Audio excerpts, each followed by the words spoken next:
Posisi di Gli Radar Blang Bintang. Halo.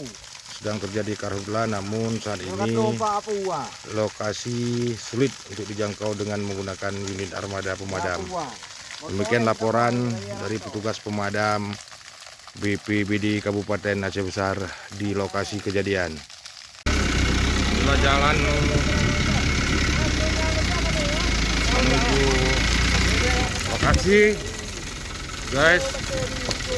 Dapat kami laporkan dari lokasi kejadian saat ini di Gunung Radar Blang Bintang.